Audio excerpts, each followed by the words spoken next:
Красот души не запереть в груди. Такое поэтическое название своей персональной выставки дала молодая крымско-татарская художница Айше Дере.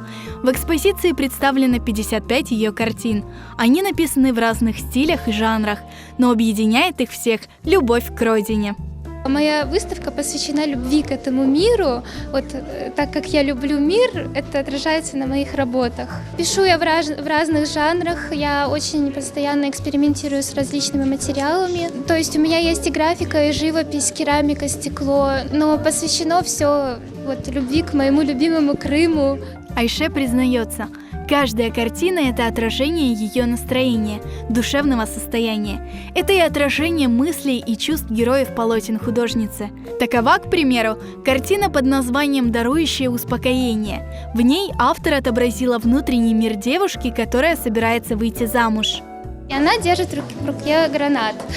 Гранат в крымско-татарской культуре означает берекет, плодородие, урожай. То есть она несет в дом все самое хорошее, самое чистое. В последнее время мы открываем для себя новые имена молодых крымско-татарских художников. У каждого из них свой почерк, своя манера, свой взгляд на мир и свое место в этом мире. Почерк Айше Дере ярок и интересен. Люди, пришедшие на открытие выставки, отмечали несомненный талант молодой художницы. Все работы яркие. Я люблю именно работы в таком стиле. Если подойти к каждой картине поближе, посмотреть, то сразу заметно, что в каждой картине вложена душа и есть смысл. То есть не просто красивая картина, она со смыслом. Больше всего меня зацепил автопортрет. Я знаю эту молодую девушку, она очень талантлива, мне очень нравятся ее рисунки. Талант видно сразу, как говорится. Инициатором персональной выставки Айше Дере стала молодежная организация Яшкувет.